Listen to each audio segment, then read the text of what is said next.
Buenas tardes, señor gerente. Mi nombre es Cibartara Rojas. Soy mecánico de profesión. Actualmente desempeño funciones en BOA Mantenimiento en el área de aseguramiento de la calidad y seguridad operacional. Esta presentación se ha realizado con el fin o con el objetivo de que usted eh, tenga conocimiento de qué manera la organización, BOA en este caso, de mantenimiento, cumple los requisitos reglamentarios a través de un documento escrito. Bien, este documento escrito al que hago mención es un requisito reglamentario. Si usted alcanzó a ver la presentación relacionada a los requisitos reglamentarios, seguramente va a ver esta parte del reglamento 145, donde toda organización de mantenimiento está obligada, ¿no?, a tener un manual. Este manual se denomina MON, ¿no?, el acrónimo de Manual de la Organización de Mantenimiento. Este documento debe ser desarrollado y debe ser mantenido actualizado en relación a los requisitos reglamentarios, el 43, el 145 y algún otro más que esté relacionado a las actividades de mantenimiento. Y este documento debe ser para el uso y orientación del personal de la organización, ¿no? Este documento puede presentarse en archivos separados o libros o documentos separados de manera física o de manera electrónica. Siempre y cuando, dice, la parte administrativa del manual contenga una referencia cruzada clara a todos los documentos o archivos electrónicos y que su contenido incluya por lo menos lo indicado en el apéndice 1 del reglamento 145.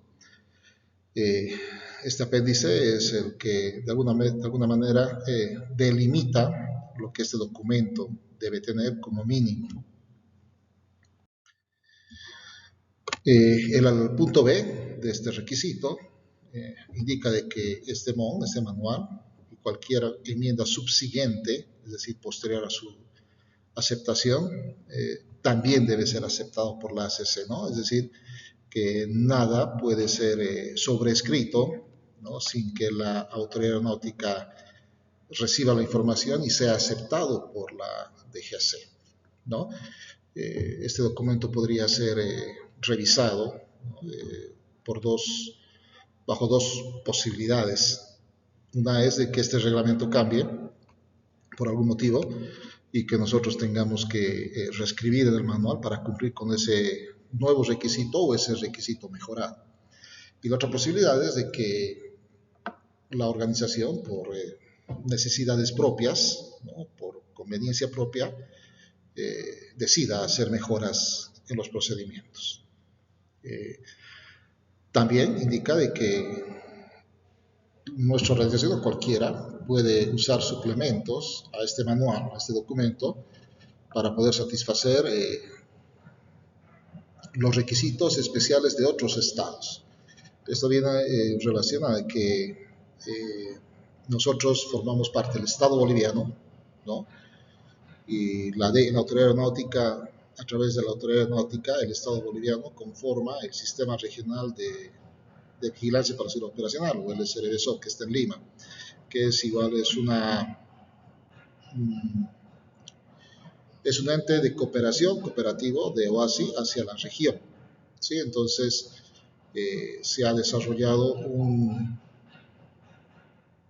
modelo de requisitos, si se puede denominar así, que puede ser utilizado por todos los estados de la región sudamericana, como parte de este proyecto de apoyo de la OASI. ¿Para qué? Para, de alguna manera, igualar, armonizar todos los requisitos reglamentarios regionales.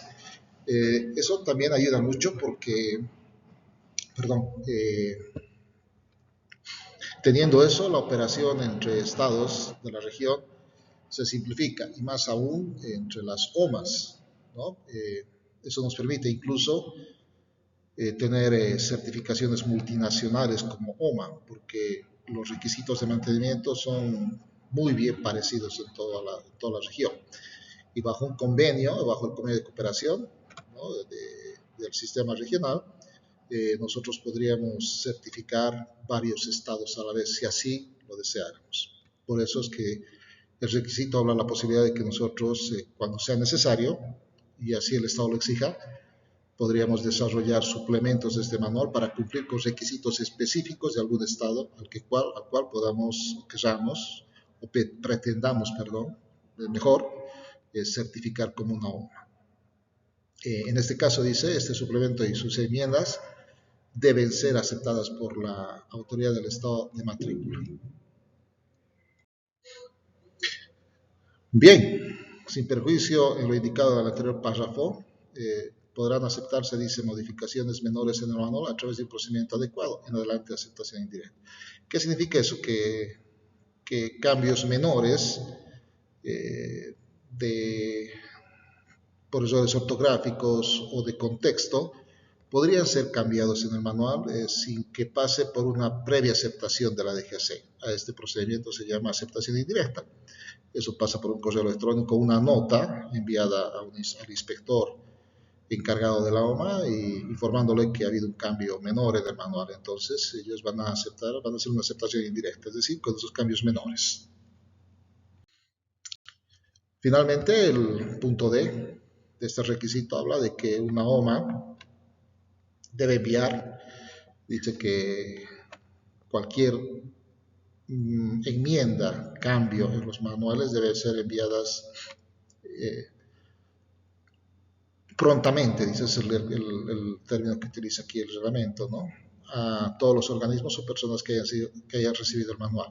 Es decir, que nosotros a través de los procedimientos tenemos una lista de distribución de nuestro manual y habrá que establecer en ese procedimiento en qué tiempo se entrega este documento después de ser revisado, ¿no? El requisito habla, es decir, incluye el término prontamente para que nosotros decidamos qué tiempo identificamos como pronto para hacer llegar esas mejoras, esas revisiones en el manual.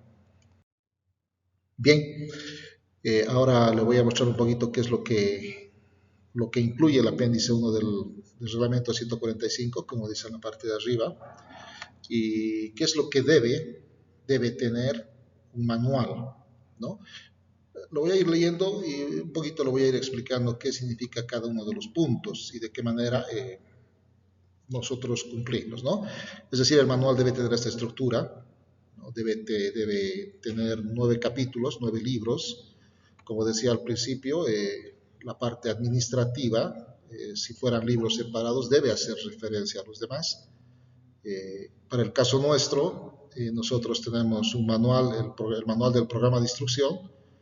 Como le he explicado en el 145, es un documento aparte que además dinamiza la instrucción dentro de la organización.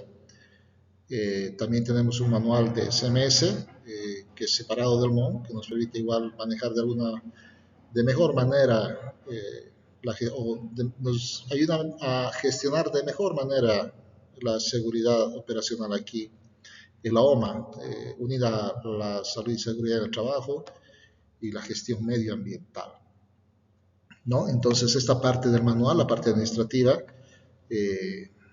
también permite hacer ese tipo de separaciones si quiere, pero siempre haciendo relación o haciendo referencia a esos documentos separados, ¿no?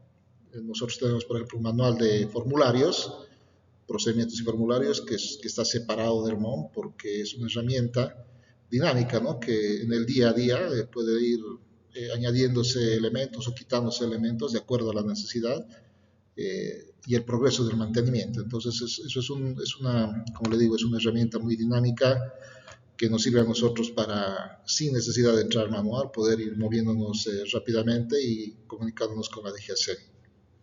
Este manual, en su primer libro, debe tener definiciones y abreviaturas que se utilizan en el documento. Normalmente están relacionados a las definiciones que establecen los reglamentos aeronáuticos, ¿no? Entonces, normalmente se incluyen todas las definiciones de los reglamentos en esta primera parte.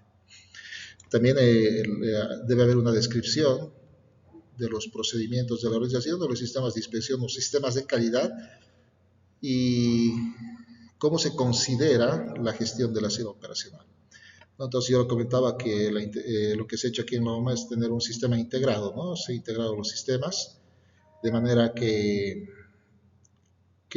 toda la información fluya, todos los datos fluyan a través de un solo canal y que esos datos se utilicen para evaluar el rendimiento de nuestra organización, ¿no? En materia de seguridad operacional y en calidad, además, ¿no? Entonces, es una declaración de cómo nuestro sistema interactúa entre sistemas, ¿no? Asimismo, el manual incluye una declaración suya, además firmada, ¿no? Basada en la lista de cumplimiento, que es un documento donde nosotros declaramos punto por punto los requisitos reglamentarios que cumplimos a través de este documento, a través de este manual. Entonces, eso tiene que estar firmado por usted, afirmando de que nosotros cumplimos con todos los requisitos reglamentarios. También debe ser incluida la política y los objetivos de seguridad operacional y de calidad en este documento, ¿no? Y un procedimiento que indique de qué manera se revisa la política y los objetivos y en qué periodo de tiempo. También debe incluir los cargos y los nombres del personal clave de nuestra organización, ¿no? Es decir, está su nombre, referencia a su nombre, el nombre del director de calidad y seguridad, el gerente de mantenimiento, el jefe de inspectores, ¿no? El responsable del sistema de inspección. Ahí está el personal clave, ¿no? Que de alguna manera interfiere en las decisiones, ¿no? Que se deben tomar aquí en la organización. También se debe establecer un procedimiento para mantener actualizado, ¿no? este documento y qué páginas se revisan, en qué fecha y en qué número de revisión, ¿no? También indica de que el manual debe tener una descripción clara de las obligaciones y responsabilidades de las personas con puestos gerenciales y el personal de certificación, perdón, incluyendo los asuntos que se pueda tratar directamente con la autoridad aeronáutica a nombre de la OMA, ¿no? Entonces, normalmente usted es la persona visible y representativa ante la autoridad aeronáutica, pero por la cantidad de ocupaciones que su cargo tiene, normalmente se nombra una persona aquí, ¿no? Que sea el enlace se llama con la dirección de aeronáutica, ¿no? Pero por supuesto usted tiene que estar informado de todo lo que la OMA haga. ¿Por qué? Porque está bajo su responsabilidad. También debe tener un organigrama que muestre las líneas de responsabilidades de la organización, principalmente de personal clave. También esta parte, la primera de la administración del manual, debe tener de qué manera, es decir, la organización está relacionada al cumplimiento de los recursos y al compromiso que su persona asume a través de la política de calidad y seguridad, ¿no? Asegurando los recursos humanos, económicos y humanos, ¿no?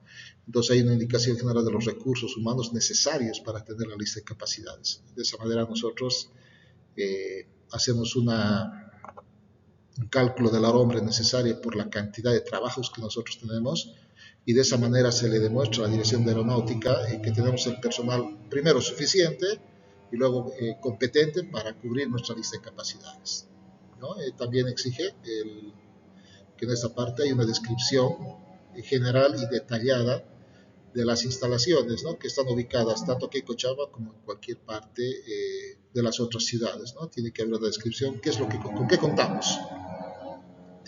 También, si se acuerda, hablamos de que nosotros podemos hacer modificaciones menores al MON sin necesidad de que mandar el documento para que sea revisado y aceptado por la DGC. Ese procedimiento hace referencia a la aceptación indirecta, es decir, que nosotros mediante un correo electrónico o una nota simple, nosotros podríamos indicar al inspector que hemos corregido, ¿no? Algún tema de sintaxis o algún error ortográfico en el manual y que sea aceptado, ¿no? Entonces el inspector debería aceptarnos eso bajo este procedimiento. También debe haber un procedimiento de cómo se enmienda y se controla las páginas efectivas de este manual, ¿no? Es decir, qué cambia, qué no cambia, en qué página. Entonces ahí tiene que estar establecido, escrito, qué estamos cambiando, ¿no? Cómo se distribuyen los manuales, debe haber una lista de distribución y el método de distribución y el formato que se utiliza. Normalmente es electrónico, ¿no? Ahora hay algunas autoridades que piden de manera física, entonces va a depender mucho de las exigencias de la autoridad, ¿no? Cómo notificamos a la autoridad aeronáutica los cambios que le había mencionado en el 145.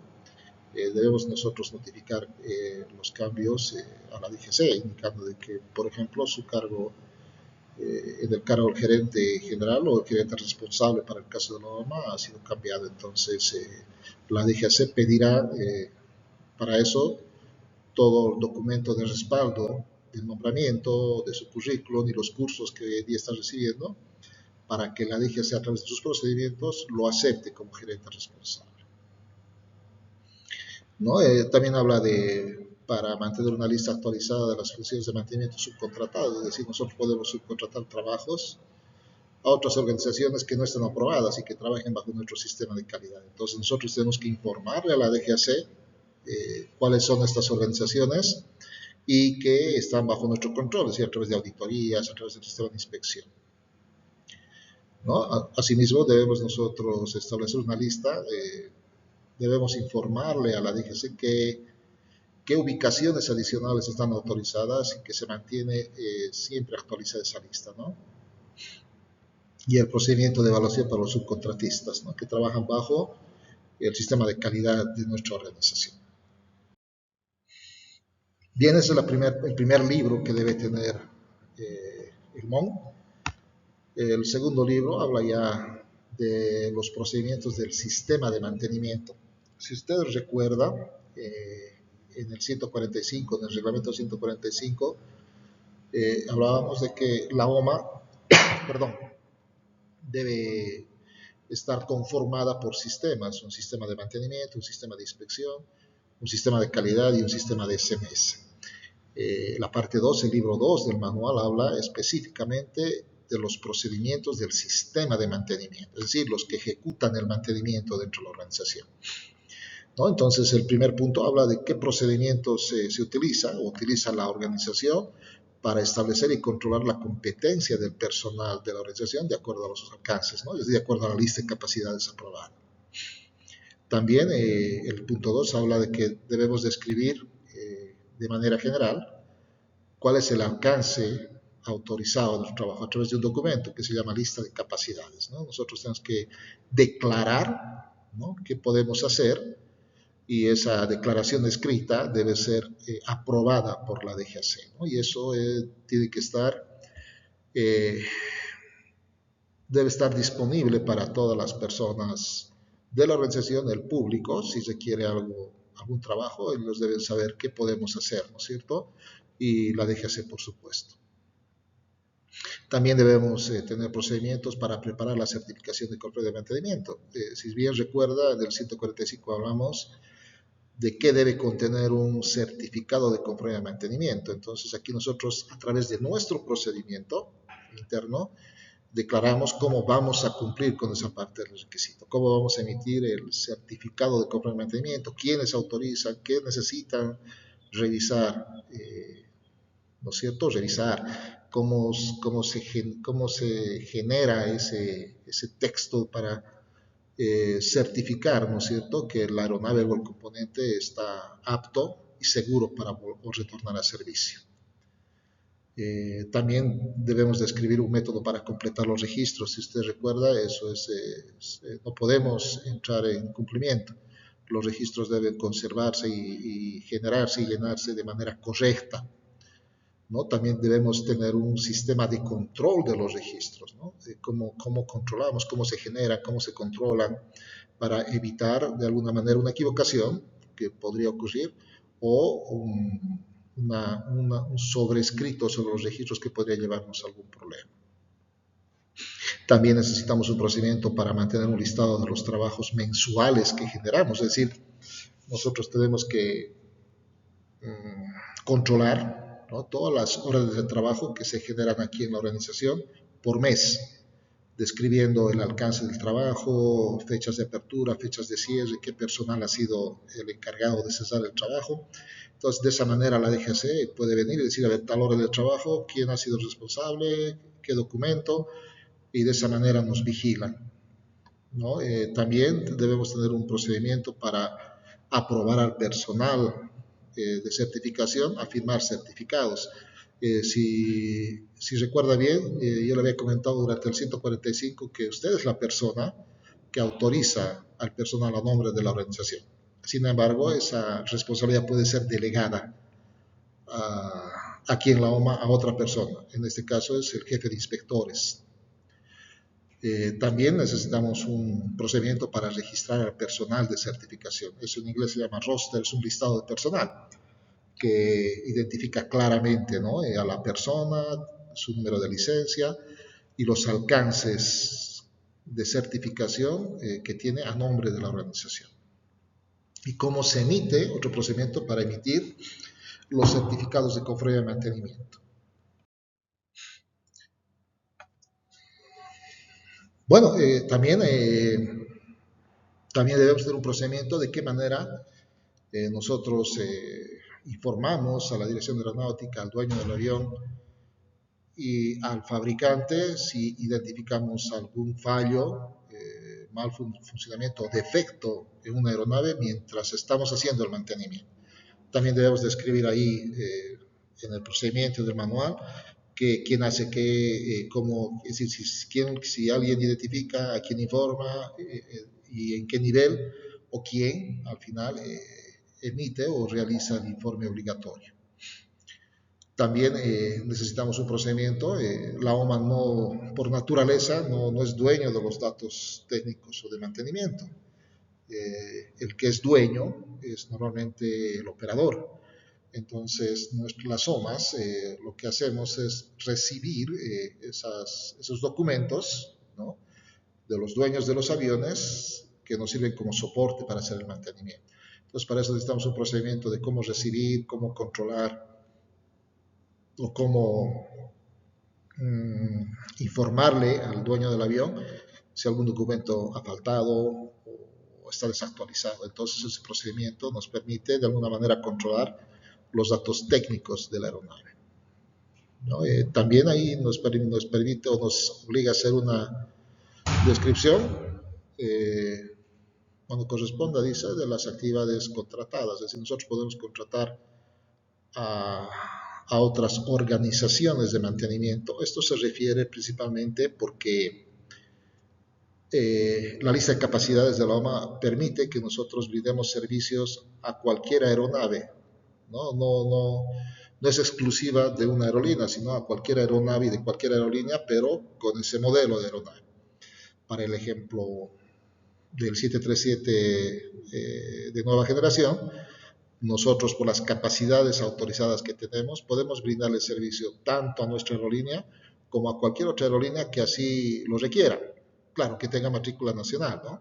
Ahora, si quisieras nosotros extender a matrículas extranjeras, tendríamos que pasar por un proceso de certificación, como decía en alguna parte, multinacional, a nivel regional, o intentar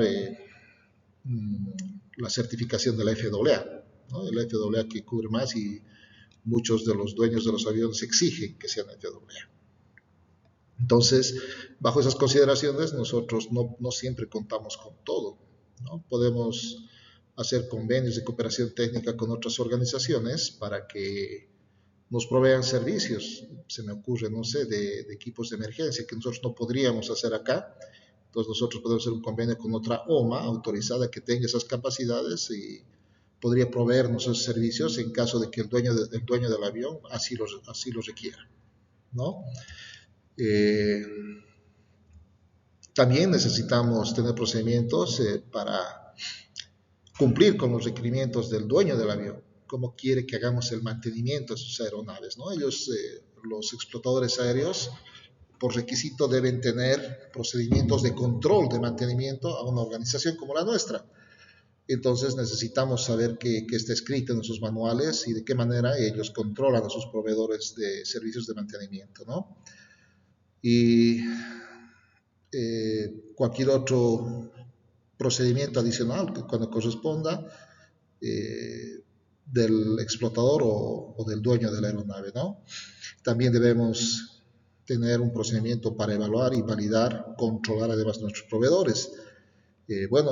Nuestro principal proveedor siempre va a ser la aerolínea por el tema de los componentes, pero nosotros como OMA también necesitamos tener algunos elementos que no siempre el dueño del avión tiene, ¿no? Es decir, son cosas, en inglés se llaman raw materials, que son misceláneos, también se puede llamar, materias primas como remaches, tornillos, grasas, aceites que deben estar disponibles, ¿no? Cuando nosotros prestamos el servicio. Procedimientos para evaluación, validación y control de subcontratistas, de la misma manera, ¿no es cierto? Podemos subcontratar tareas de mantenimiento, entonces hay que evaluarlos y controlarlos a través de auditorías, inspecciones y documentos, ¿no? Normalmente son convenios. También necesitamos procedimientos para almacenar, segregar y entregar, ¿no? Recibir y entregar componentes de aeronave y materiales, ¿no? Es decir, tenemos almacenes donde se recibe ese material, se almacena adecuadamente, se controla su temperatura, su documentación, la humedad y cómo se entrega, cómo se instala en la aeronave. Esos procedimientos deben estar descritos también en esta parte del manual, ¿no? Procedimientos para la aceptación de herramientas y equipos, no todas, es decir, los fabricantes de aeronaves normalmente piden un determinado equipo o herramienta para ser utilizados en sus aeronaves, ¿no? Y nosotros debemos cumplir con eso. También necesitamos un procedimiento para el control y calibración de herramientas y equipos. Eso también en el 145 le comenté extensamente. Y también necesitamos procedimientos para la administración de todo esto, ¿no? De la herramienta y equipamiento. Y los equipamientos por el personal. ¿Qué significa eso? Que independientemente de la herramienta o equipo específica para la aeronave, también debemos tener herramienta general, pero de calidad o específica para aviación que utilice el personal de mantenimiento. También debemos tener desarrollado procedimientos para estándares de limpieza, ¿no? Orden de limpieza dentro de los hangares, los talleres, las oficinas, que es fundamento, ¿no? De una organización y su calidad. Decíamos, señor gerente, ¿no? Entonces, ¿de qué manera estos componentes identificados como defectuosos son devueltos a los proveedores, reclamados por garantías, y cómo se segrega dentro de la organización a través del almacén, ¿no? Y espacios específicos y destinados para el efecto, ¿no? Que no contaminen lo que está bueno. Cómo se controlan estos componentes a través de los envíos o retornos, entonces también debemos tener procedimientos para controlar todo eso, ¿no? Y finalmente, el último bloque de procedimientos de esta parte 2 del manual, cómo es que nosotros mantenemos la documentación de los servicios de mantenimiento que realizamos, ¿no? Cómo y quién es el responsable de la revisión y que si está en cumplimiento, si todos los registros están efectuados correctamente, ¿no? Ahí están los procedimientos de cómo corremos los motores, probamos los motores, hacemos los pesos y balances. Es decir, hay muchos elementos importantes que deben generar registros que acrediten que el mantenimiento se ha realizado de buena manera, ¿no? Ahí también viene un poquito la parte del reglamento, si se acuerda, en el reglamento 43 hablábamos de qué procedimientos debíamos utilizar para remover partes entre aeronaves, instalar y remover partes entre aeronaves que están operativas, que están parqueadas. Entonces, todos esos procedimientos también deben estar descritos en esta parte del manual. Bueno, la parte 3 del manual debe contener procedimientos para las localidades fuera de la base principal, aquí de Cochabamba, ¿no? Pues ahí cómo se controlan los componentes, las herramientas, los equipos, materiales que están fuera del control de la base principal, ¿no? Ahí hay que establecer procedimientos para ver que si aquí tenemos herramienta calibrada, está controlada, como en otra base, se me ocurre Cobija, que también utilizan la misma herramienta, esté bajo control, ¿no? Que no se utilicen herramientas descalibradas o en malas condiciones. Debemos asegurar de qué manera en cualquier parte, en cualquier base, el procedimiento de utilización o los estándares son los mismos, ¿no? También debemos tener procedimientos para el carrillo de combustible, el deshielo, la paz, por ejemplo, en las bases. ¿Cómo es que controlamos algún defecto repetitivo, ¿no? Es decir, un avión puede ser que un fallo de Cochabamba, repetirse en La Paz, repetirse en Cobija, pero la DGAC hace un seguimiento y dice, ¿por qué están permitiendo que haya un fallo repetitivo durante tanto tiempo? Entonces debemos establecer procedimientos para asegurar de que eso por lo menos informe al dueño del avión, ¿no? O tomemos acciones inmediatas, ¿no? Cómo se llenan los registros de vuelo, en el libro de vuelo que en algún momento conversamos, ¿no? Como los técnicos, los mecánicos técnicos deben llenar los registros técnicos de vuelo de las aeronaves y emitir la conforme de mantenimiento, ¿no? También ellos podrían tener la posibilidad de tener un avión en tierra y tener un avión parqueado por allá y poder sacar algún componente para mover el avión a otro lado. Entonces también debemos tener procedimientos para remover partes, ¿no? de aeronaves. Y un procedimiento adicional que permita saber qué capacidad tenemos instalada en cada base y si se mantiene disponible. Se me ocurre en La Paz, no sé, se me ocurre nevando, entonces las capacidades se reducen porque el avión no va a poder despegar o aterrizar, o por ahí no tenemos las condiciones necesarias para atender una de esas posibilidades. Entonces nosotros debemos establecer procedimientos para mantener actualizadas las capacidades de cada base, ¿no? Y contar con todo lo necesario para poder prestar la atención.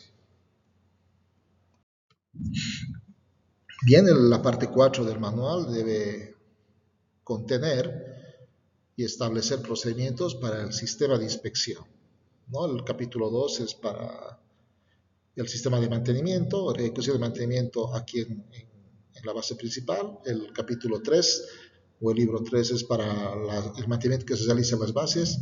Esta parte 4, capítulo 4 del MON está relacionado a los sistemas de inspección.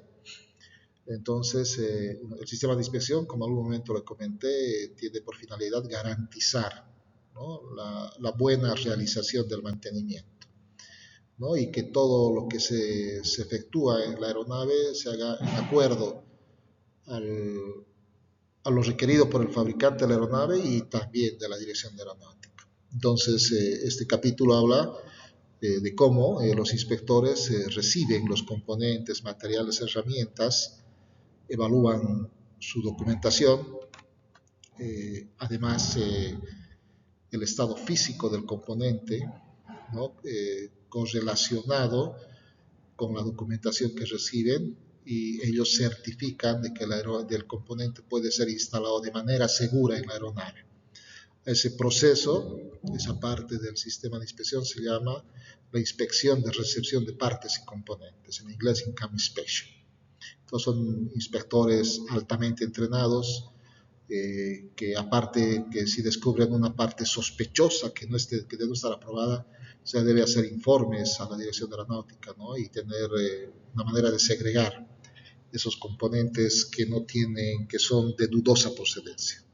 En la aviación ocurre mucho de eso. También el sistema de inspección debe tener inspectores entrenados para hacer las inspecciones preliminares tanto de aeronaves como de componentes de aeronaves que permitan verificar la condición, ¿no? Condición de la aeronave cuando llega al hangar. Eso nos permite de alguna manera saber en qué condiciones está llegando la aeronave de mantenimiento y cuál sería el alcance de los trabajos, ¿no? Que a veces no requieren, pero que a veces se pueden incrementar por lo que se logra identificar en estas inspecciones preliminares. Estas inspecciones preliminares normalmente traducen en daños ocultos, ¿no? Estos daños ocultos pueden ser serios porque puede haber pasado una tormenta, la aeronave y no haberlo declarado, haber pedido un hard landing, ¿no? Y no haberlo declarado, entonces eso se traduce en daños ocultos a la aeronave. Y los inspectores tienen que estar altamente entrenados para reconocer todo eso, ¿no? También hemos hablado extensamente de las inspecciones en proceso. Los inspectores también tienen que, a través de las inspecciones en proceso, garantizar la calidad de los trabajos de mantenimiento, ¿no? Y también vienen las inspecciones de los programas de mantenimiento de las aeronaves, las cuales están establecidas por el fabricante de la aeronave, ¿no?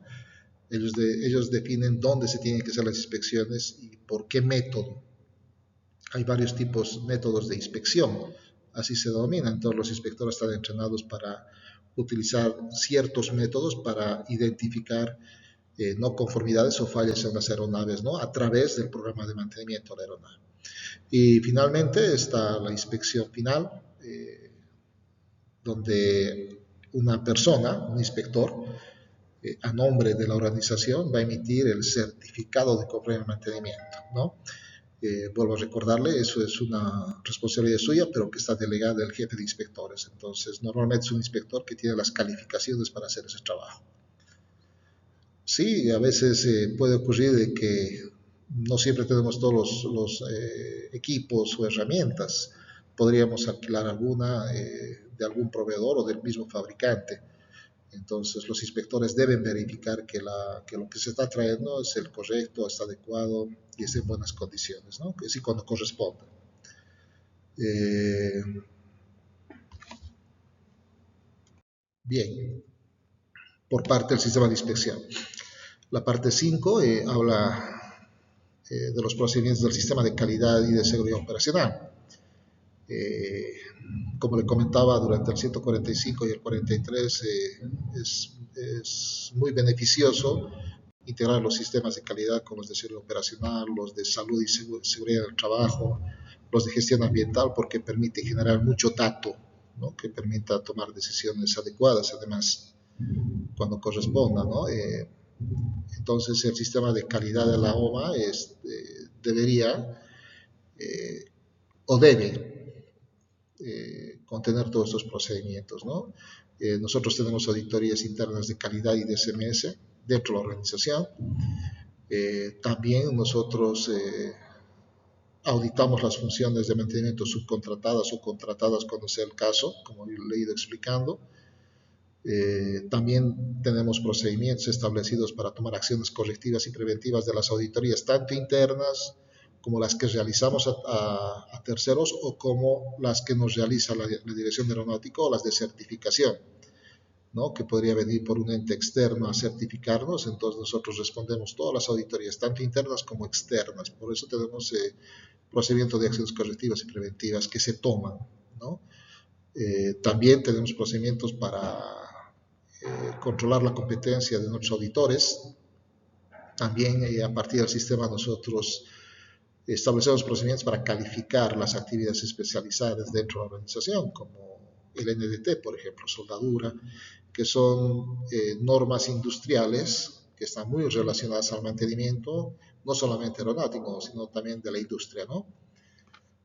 También está, si recuerdan, en esta parte del manual están los procedimientos de autoevaluación para incrementar la lista de capacidades, ¿no? Los procedimientos de autoinclusión, eso es para incrementar la lista de capacidades sin necesidad de que la DGC venga cuando se trata de componentes, ¿no? Cuando son componentes parecidos, entonces pueden variar por un guión nada más, pero tenemos toda la herramienta, el personal, todo. Entonces nosotros podemos autoincluirnos ese componente a la lista de capacidades y que la DGAC tenga que intervenir. Claro, ellos van a venir a auditar y en el momento que auditen seguramente van a revisar eso, ¿no? Y también dentro del sistema de calidad y SMS existen procedimientos para la solicitud y control de exenciones, es decir, nosotros podríamos solicitar una exención a la normativa aeronáutica cuando veamos que no es aplicable o no es conveniente a las actividades que realizamos. Lo que tiene que quedar claro en este procedimiento es que estas exenciones son otorgadas por la DGAC cuando son consideradas de beneficio común o de beneficio público. Sí, entonces las excepciones se pueden realizar, pero no siempre se logra. La parte 6 del manual hace referencia a los procedimientos para hacer la competencia del personal. Esta parte del manual hace referencia al programa de instrucción, como habíamos conversado en el reglamento 145, ¿no? Entonces, la parte 6.1 habla de qué manera se asegura o se establecen las calificaciones mínimas apropiadas para el personal directivo, auditores y personal involucrado en mantenimiento, y que reciban una formación inicial y continua. Eso se hace a través del manual, el programa de instrucción. También habla de cómo asegurar la competencia del personal de inspección, que es tan importante dentro de la organización, ¿no? También cómo aseguramos el conocimiento y la competencia del personal que efectúa mantenimiento, ¿no? Y ahí está todo de alguna manera descrito de manera general, pero en esta parte lo que hacemos nosotros es hacer referencia al manual de instrucción de la organización. La parte 7 es el manual de SMS, que seguramente lo va a llevar, lo va a conversar con Cintia. La parte 8 del manual se refiere a los apéndices, es una herramienta que nosotros podríamos utilizar. En algún momento hablé de manual de formularios, es muy dinámica esta parte que nos permite trabajar con la DGAC. Y finalmente la parte 9 del manual está destinada a los factores humanos, ¿no? Al programa de factores humanos. Esta parte es muy importante porque y exigida además por todas las autoridades aeronáuticas, ¿no? Porque habla de qué manera el desempeño humano, ¿no? Las condiciones físicas, psicológicas, fisiológicas de las personas pueden ser un aporte bueno a la organización, ¿sí? La competencia de la que tanto hemos hablado, si no tiene motivación, si no tiene un soporte adicional, a veces no termina siendo buena, solo termina siendo eso, ¿no? Entonces las personas deben estar motivadas, ¿no? A trabajar en un ambiente, en un entorno seguro, en un entorno confiable, ¿no? Para que puedan desarrollarse y aportar en el desarrollo de la organización y de la empresa. Entonces los programas de factores humanos justamente buscan eso, ¿no? Identificar los potenciales de las personas, de los colaboradores, sus debilidades, ¿no? Desde el punto de vista fisiológico, ergonómico, y intentar identificar sus mayores potenciales y que esos sirvan para que mejore el rendimiento global de la organización, ¿no? Es un tema muy interesante que también ayuda mucho a que los colegas se sientan comprometidos con los objetivos de la empresa. Bueno, considero que este curso de factores humanos, algún momento me gustaría tenerlo en persona con usted, pero eso lo vamos a dejar a disposición suya, señor gerente. No, sin embargo, es importante hacerle mención de que los factores humanos en mantenimiento y en todas las áreas son muy importantes, ¿no? para lograr los objetivos empresariales de seguridad, de calidad, cuando las personas se sienten motivadas, ¿no? Y vienen a trabajar sabiendo cuáles son los objetivos de la alta gerencia y de la empresa, ¿no? Y que ellos van a ser reconocidos por eso, ¿no? Porque por el aporte que generan a través de su trabajo, al cumplimiento, al alcance de alcanzar esos objetivos establecidos. Le agradezco mucho por el tiempo, espero que haya servido para el fin de esta charla. Quedo atento a cualquier necesidad. Que tenga un buen día. Hasta luego.